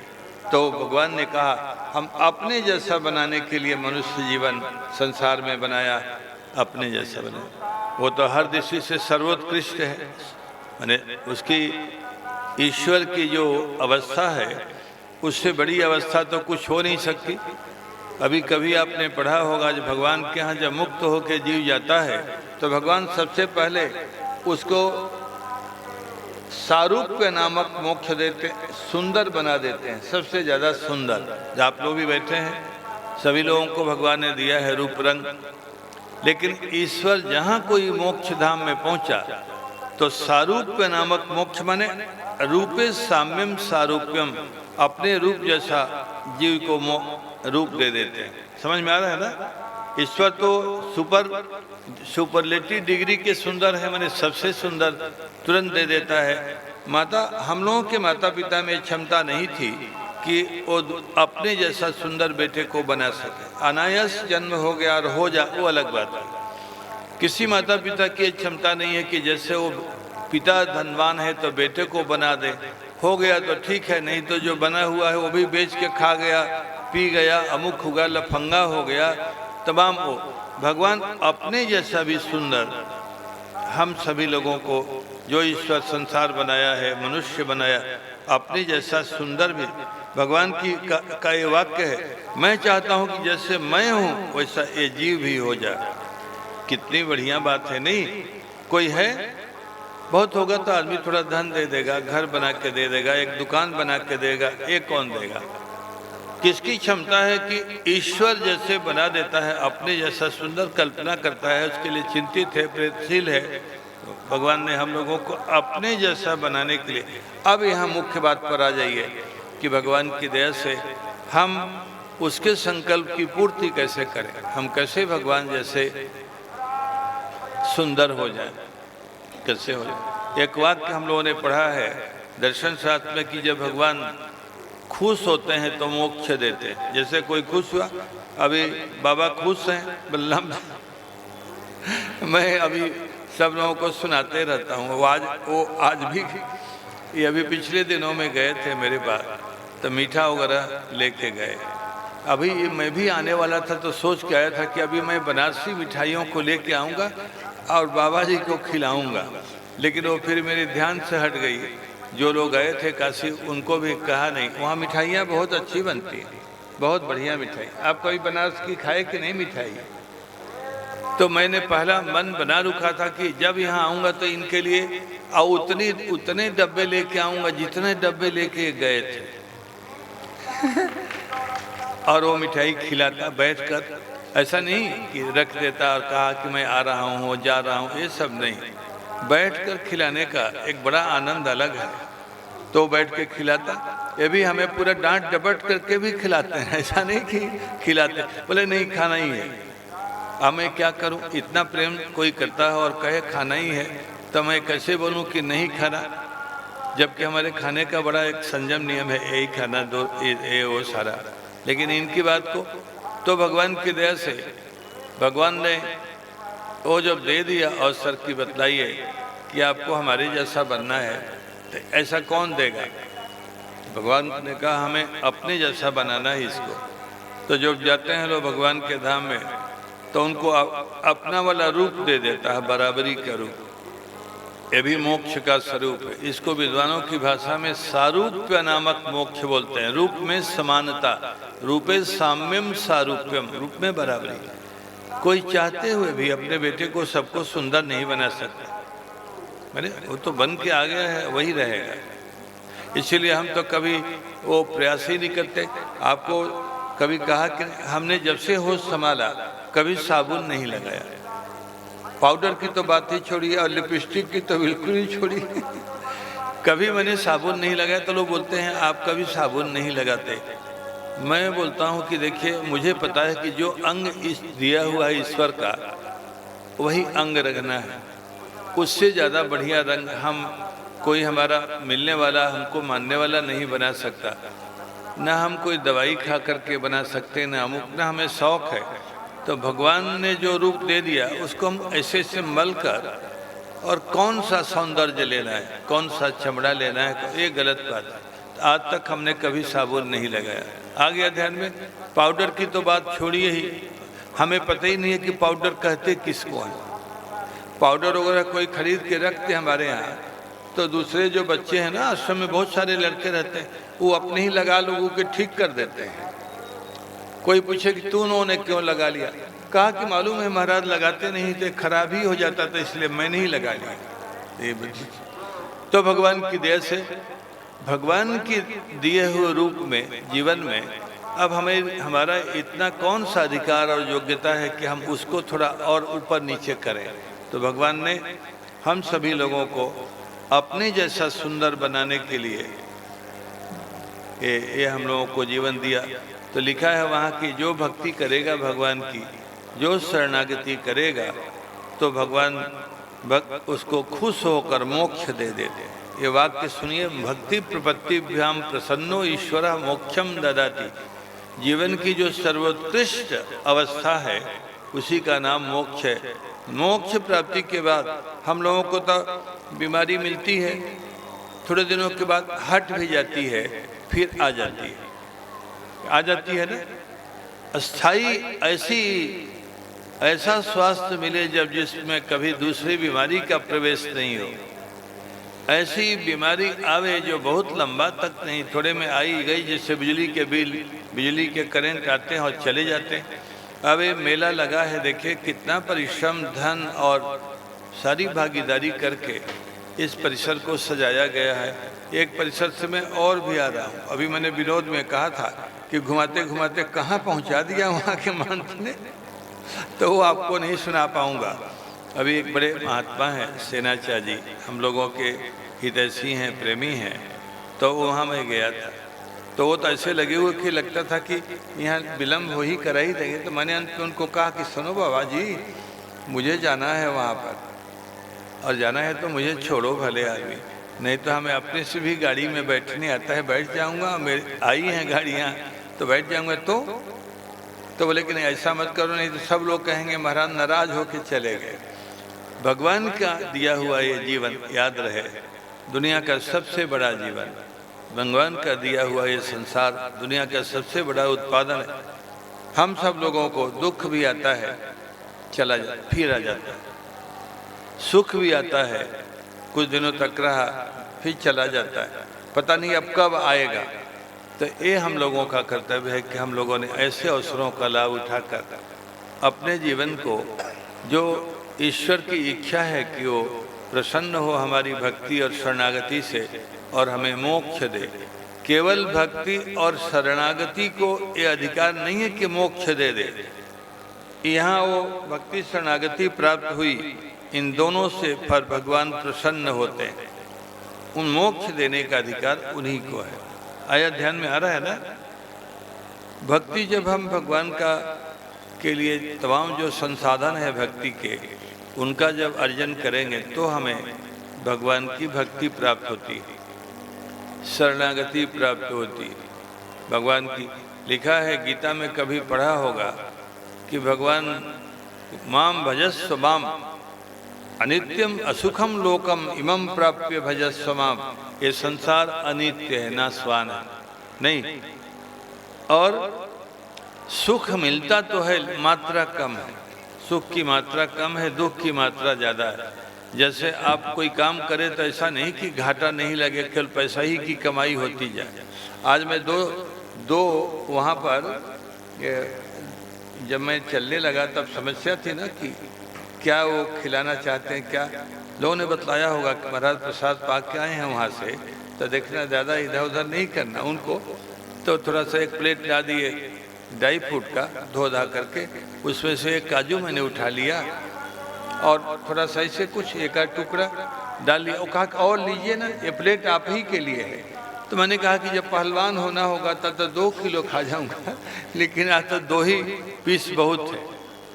तो भगवान लिखा है गीता जी में कि संसार अनित्य है, अनित्यम मन नस्वान, और सुख तो है लेकिन मात्रा कम है, असुखम लोकम, बिल्कुल सुख नहीं है ऐसा नहीं, मात्रा कम है। तभी कहा भजस्व माम, इसीलिए मेरा भजन। अर्जुन ने कहा महाराज ये क्या बतला रहे हैं आप?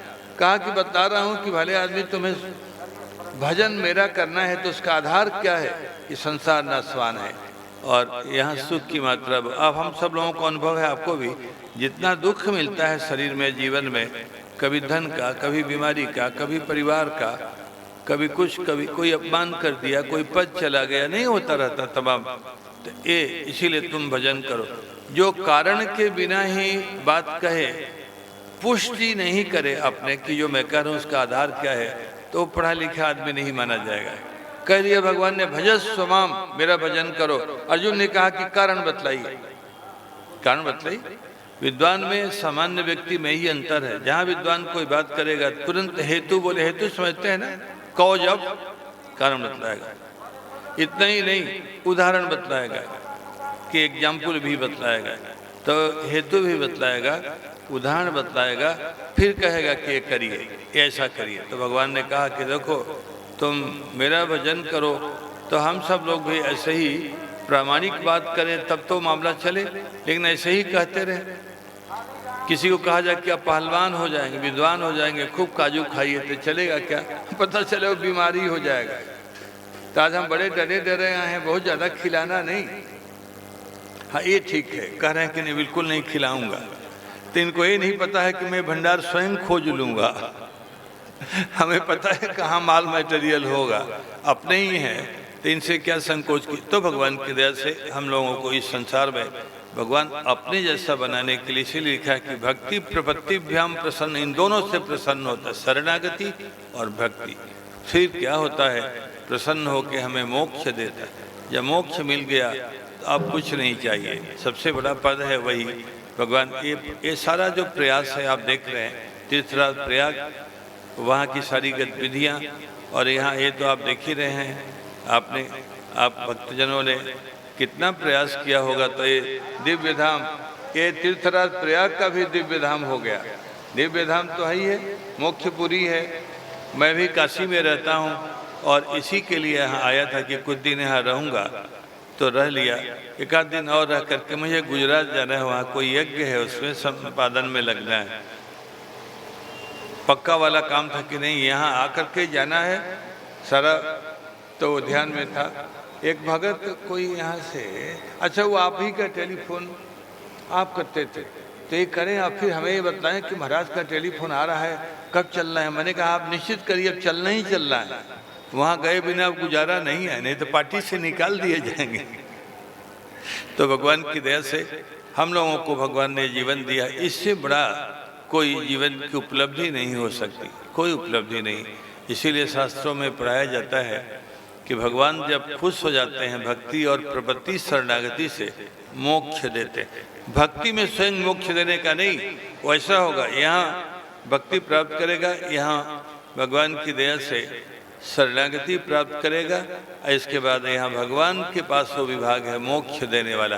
फिर इसके बाद में हम लोग भगवान जैसे हो जाएंगे, हमारा सब कुछ भगवान जैसा हो जाएगा, फिर हमारी सुंदरता उनके जैसे हो जाएगी।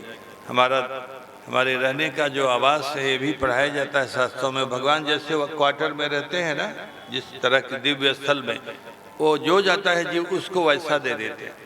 जैसे मैं आऊँ, इनका बहुत बढ़िया कमरा होगा, तो एक कमरे में तो एक कब्जा करवा ही देंगे कि नहीं इसमें आप रहो। ऐसे ही भगवान जो जीव जाता है उनके यहाँ, तो उसको एक कमरा जैसा उनका है वैसा दे देते हैं। 2 हो गया बराबरी का। फिर जितना धन उनके पास है उतना धन मोक्ष जो प्राप्त किया उसको दे देते हैं। 3 हो गए। और जगह भोजन में थोड़ा विषमता भी होती है, भगवान के यहाँ भोजन में विषमता नहीं है, उसको सायुज्य बोलते हैं। भोगे साम्यम सायुज्यम, भोग में बराबरी। अपने आश्रमों में वही भोग बनता है और वो सभी को मिलता है, छोटा बड़ा, अमुक धनी गरीब, छोटी आयु का बड़ी। तो भगवान की दया से हम सभी लोगों को ये जीवन मिला है, हम इसका उपयोग करें और ऐसा जीवन हो जाएगा कि फिर हमें जन्म मरण के चक्र से छुटकारा हो जाएगा हमेशा के लिए। अब तो बड़ी दिक्कत है, बार बार पुनरपि जननम पुनरपि मरणम पुनरपि जननी जठरे शयनम, उससे छुटकारे के लिए ये आयोजन हो रहा है। क्या बात है।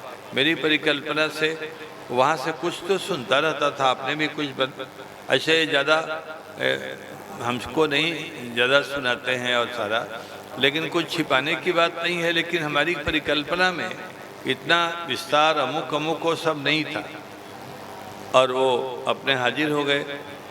भगवान ने हमें इतना बढ़िया जीवन, आप लोगों को नहीं लगता है कि आपका जीवन भी बहुत महत्वपूर्ण है? तो ध्यान रखना भले आदमी। एक आदमी, मैं पढ़ रहा था लोकमान तिलक की एक गीता है व्याख्या। लोकमान तिलक का नाम सुना होगा आपने, गीता पर उनकी गीता रहस्य व्याख्या है। तो उसमें एक राजा रोज नोट करता था सुख के कितने क्षण बीते, क्षण घंटा अमुक अमुक नहीं, नोट करता था। उस काल का वो सबसे बड़ा राजा था, धनवान भी, बड़ा क्षेत्र भी, प्रभाव भी, रोज नोट करता था आज कितने, आज कितने। तो जब मरने लगा तो मंत्री को कहा कि नोट की डायरी बतलाओ कि अब हमारे सुख के कितने दिन बीते। समझ में आ रही है मेरी बात? कहा मात्र 15 दिन। तब अपने लोगों का क्या होगा? जो इतना बड़ा राजा, इतना धनवान, प्रभावशाली और लोग उसके आगे पीछे झूलने वाले, घूमने वाले, सब कुछ करने वाले, जब उसका टोटल 15 ही दिन हुआ तो बाकी तो जी कभी किसी को घुटने में दर्द है, तो किसी को दांत में है, तो कोई कभी मम्मी बीमार हो गई, तो कभी पत्नी हॉस्पिटल चली गई, कभी व्यापार में तकलीफ, कभी अमुक में, उसका कितना सुख होगा। छोटा ही, तो भगवान ने ये जीवन दिया है, उसका जो उपयोग करने का तरीका है कि कैसे हम मोक्ष तक पहुँचें और कैसे उसका उपयोग करके हम अपने जीवन को पूर्णता से मंडित करें, मैं भी वो प्रयास करता रहता हूँ जो किया जा सकता है और आपको भी करना चाहिए। नहीं, इसलिए वाणी को इतना ही अभी विश्राम में आता जाता रहूँगा। अब ये नहीं सोचना कि आ गया हूँ तो हो गया अब 1 साल के लिए, ना ना, अब जल्दी जल्दी आना है, नहीं तो नेता जब नाराज हो जाता तो पार्टी से बाहर कर देता है। तो ये मैं विनोद कर रहा हूँ, ये भले हमें पार्टी से बाहर करें, हम इससे दूर हो जाएं, दोनों ही संभव नहीं। हम लोग एक आत्मा जैसे ही वर्षों वर्षों से जुड़े हुए हैं।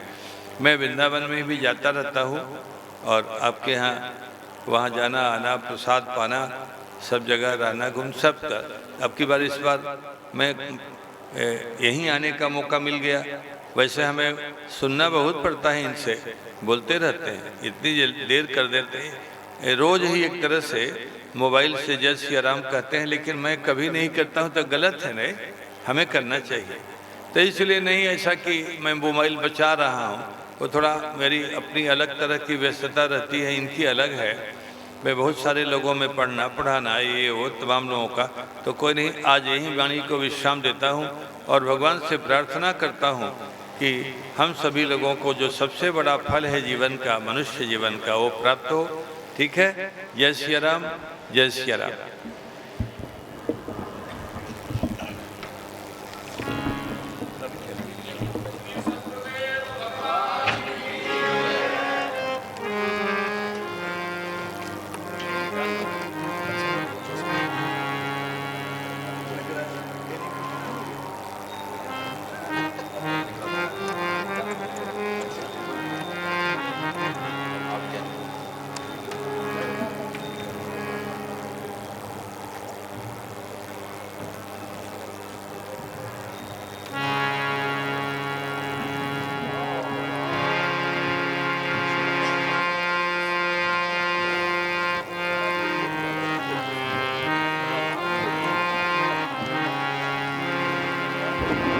श्री राम जय राम, जय जय राम।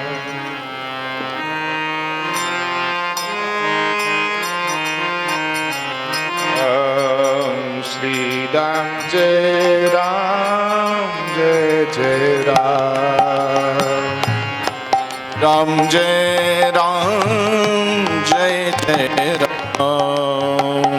कौशल्या के प्यारे राम, कौशल्या के प्यारे राम। दशरथ राज दुलारे राम, दशरथ राज दुलारे राम। श्री राम जय राम, जय जय राम। श्री राम जय राम, जय जय राम। श्री राम जय राम, जय जय राम। श्री राम जय राम, जय जय राम। श्री राम जय राम, जय जय राम। श्री राम जय राम, जय जय राम। श्री राम जय राम, जय जय राम। श्री राम जय राम, जय जय राम। श्यावर रामचंद्र भगवान की जय हो। श्रीमद् जगद गुरु रामानंदाचार्य भगवान की जय हो। परात्पर परिपूर्णतम परमात्मा का दिव्य अनुग्रह आज गुरुदेव भगवान के रूप में यहाँ प्रकट हो गया। सदगुरु को साक्षात भगवत स्वरूप माना गया है। अभी हम लोग जगत गुरु जी महाराज के आशीर्वचन का लाभ ले रहे थे। पूज्य महाराज जी ने कहा, अपनी सृष्टि में सर्वाधिक प्रिय सृष्टि उनको मनुष्य की सृष्टि लगती है। सबते प्रिय मनुज मोहि भाए, और उनमें श्रेष्ठतम मनुष्य है। और मनुष्य को भगवान अपना रूप दे देता है साधना के द्वारा, उनके बताए हुए मार्ग का पालन करने से। जो जाने त्यों जे दे जनाई, जानत तुमहि होई जाई। भगवान के रूप को प्राप्त कर लेते हैं। इसी चर्चा के साथ आज का हम लोग सभा का यहीं विश्राम करेंगे। कल फिर आप लोग समय से उपस्थित हो जाइए, ताकि कल का कार्यक्रम आप लोग समय से कथा का श्रवण कर पावें। 2 बार प्रभु का नाम लेकर के आरती का आनंद लेंगे। श्री राम जय जय राम।